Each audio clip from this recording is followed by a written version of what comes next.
What's up folks? Ngayong araw na to ipapakita ko naman kung paano ko sila ipastol. Para maiba naman. Unahin kong ipastol yung mga bulog. Pakakawalan ko muna itong tupa na to. Hindi ko kasi pinapastol itong tupa na to eh.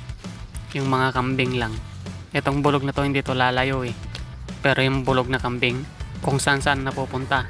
Nag-outing pa nga akong minsan eh. Sunod tong bulog na kambing.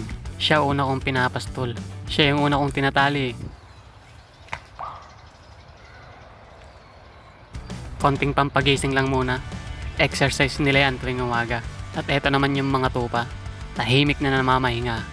Baka kumain na to kanina eh. Kaya chill na sila. Suyot. Mahina yung suwagan ah. Pangalawang beses na yan. Tinan nyo tong tupa. Nagme-meditate yan tuwing umaga. Nakatalikod kasi. Mas maganda sana yan kung nakaharap.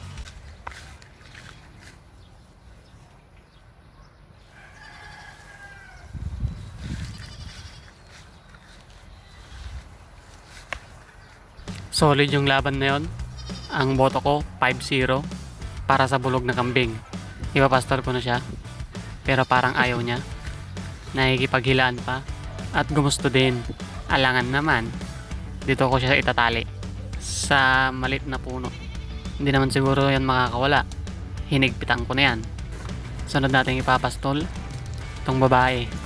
Madali lang ipastol to. Kasi may sarili siyang padol. Alam mo yung padol? Ako din alam ko. Parehas tayong nakakalam. Ayan yung padul nyo. Bakal. Medyo maliit. Kaya pupukpukin ko na lang. Nahirap talaga pag kaliwa yung gamit ko. Kanan kasi ako eh. May hawak naman yung kanan ko. Hindi yung kaliwa na lang. Ayan, bumaon na siya. Okay na yan. Sunod naman. Itong maliit na kambing. Medyo maigpit yung tali niyan. Pero nababaklas naman. Kung may walking the dog, may walking the goat din. So may patul din siya. Kailangan lang din pukpukin. Ayan, tapos na.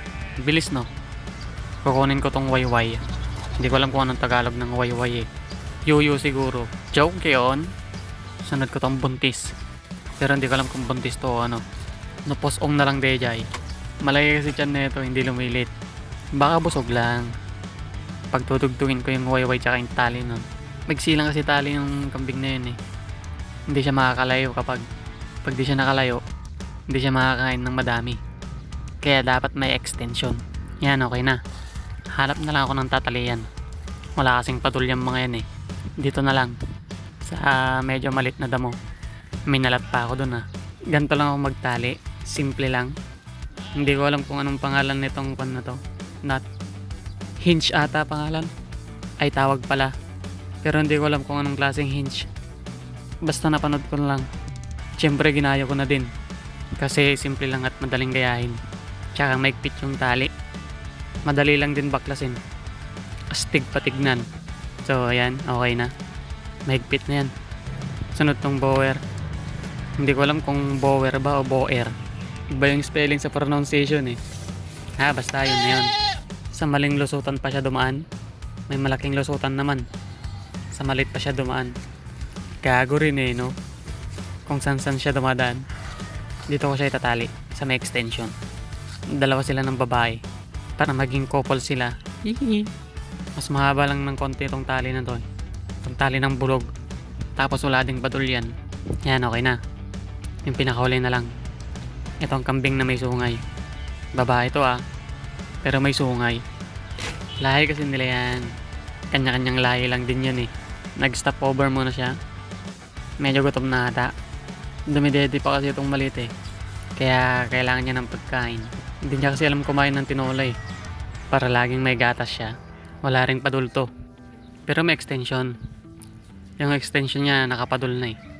Itudugtong ko na lang. Mas madaling pagtugtungin to eh. May nut sa dulo yung kambing. Isang ikot lang. Tapos isang buhol. Yun. Diba?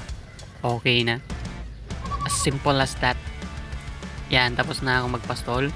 Babalikan ko na lang sila mamayang hapon. Papainumin ko na lang sila mamayang tanghali. Kasi mainit. Tapos pag nagingay sila, titignan ko kung nabuhol sila o ano. So, yun lang. Rock and roll to the world.